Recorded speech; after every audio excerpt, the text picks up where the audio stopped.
પૂર્ણા રસોઈ ઘરમાં તમારું સ્વાગત છે. તો ચાલો આજે આપણે સાબુદાણાની ખીર બનાવવાની છે. તો એની માટે આપણે 50 ગ્રામ સાબુદાણા લીધા છે. એને આપણે 3 કલાક પહેલાં પલાળી અને રાખેલા છે. જેટલા આપણે સાબુદાણા લીધા એટલી જ આપણે અંદર પાણી નાખવાનું છે. એટલે કે અડધી વાટકી મેં સાબુદાણા લીધા હતા, એટલે અડધી વાટકી મેં પાણી લીધું હતું. આ રીતે આપણે દબાવીને જોઈએ તો જુઓ સરસ એવો આપણો સાબુદાણો ફૂલી ગયો અને પલળી ગયો છે.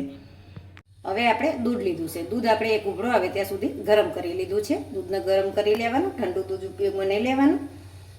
1 ચમચી ઘી નાખી અને આપણે કઢાઈમાં ગરમ કરી લીધું છે, પીગાળી લીધું છે. હવે એની અંદર આપણે આ સાબુદાણા જે પલાળેલા છે એ નાખી દઈશું અને 1-8 મિનિટ માટે આના થોડાક એવા આપણે કૂક કરી લઈશું. જો આ રીતે 1-8 મિનિટ જેવું શેકવાથી આપણો સાબુદાણાનો કલર એકદમ ચેન્જ થઈ ગયો છે, મોતી જેવો એકદમ થઈ ગયો છે, પાણી કલર જેવું. હવે આપણે ડ્રાયફ્રૂટ નાખીશું. કાજુ અને બદામ આપણે લીધા છે. તમે તમારા પસંદગીના કોઈ પણ કિસમિસ કે કાજુ બદામ કે પિસ્તા તમે નાખી શકો છો. આને થોડીક વાર આપણે સાંતળી લઈશું. જો આપણા ડ્રાયફ્રૂટ પણ સરસ એવા સંતરાઈ ગયા છે. હવે આપણે ગરમ કરીને અને જે રાખેલું છે એ દૂધ નાખીશું. દૂધ આપણે ફૂલ ફેટ લીધું છે. એકદમ ધીમો ગેસ રાખવાનો, એટલે દૂધના છાંટા ઉડે નહીં આપણને. આ રીતે થોડુંક કરી અને આપણે બધું દૂધ આની અંદર નાખી દઈશું.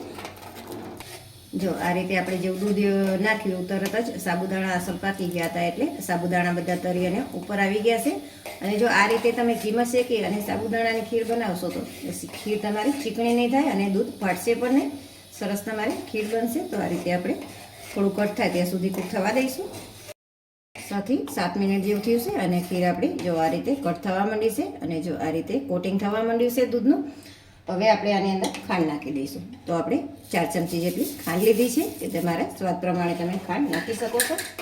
અને આપણે ગરમ દૂધમાં થોડુંક એવું આપણે કેસર પલાળી અને જે આપણે દૂધવાળી તપેલી હતી એમાં જ આપણે રાખેલું છે. હવે એ પણ આપણે આની અંદર નાખી દઈશું અને ખાંડ ઓગળે ત્યાં સુધી આપણે આને હવે કૂક કરીશું. અને સાઈડમાંથી આ રીતે જે મલાઈનો ભાગ જામે એ અંદર લેતું રહેવાનું, એટલે સરસ એવી આનો સ્વાદ આવશે અને આપણો મલાઈનો ભાગ પણ વેસ્ટ નહીં જાય. એટલે આ રીતે અંદર લેતું રહેવાનું અને લીક પણ ઝડપથી ઘટ થશે આનાથી.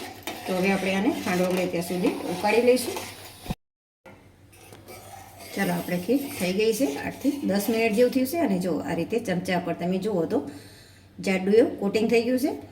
હવે આપણે આની અંદર ઇલાયચી પાવડર નાખીશું. તો આપણે અડધી ચમચી જેટલો ઇલાયચી પાવડર નાખીશું અને આપણે આ રીતે મિક્સ કરી લઈશું અને ગેસ બંધ કરી લઈશું. આનાથી વધારે આપણે ઘટ નથી કરવાની ને. તો જો આનાથી વધારે ઘટ કરીશું તો જ્યારે ઠંડી થાય ત્યારે એકદમ ખદ્દો થઈ જાય. એટલે આપણે આનાથી વધારે ઘટ નથી કરવાની. હજી ઠંડી થશે એટલે ઘટ થશે. અને જો બિલકુલ પણ ચીકણી નથી થઈ અને સાબુદાણાનો એક દાણો છૂટો છે અને સરસ એવી આપણી ખીર તૈયાર છે. આપણી ફરાળી સાબુદાણાની ખીર તૈયાર છે. ઉપવાસ કે કોઈ પણ ફરાળમાં આપણે ખાઈ શકીએ છીએ આ ખીર. હવે આપણે ગાર્નિશ કરીશું પિસ્તા અને કાજુથી. તો તમને આ રેસીપી વિડીયો ગમ્યો હોય તો લાઈક કરો, શેર કરો અને સબસ્ક્રાઈબ કરવાનું ભૂલતા નહીં.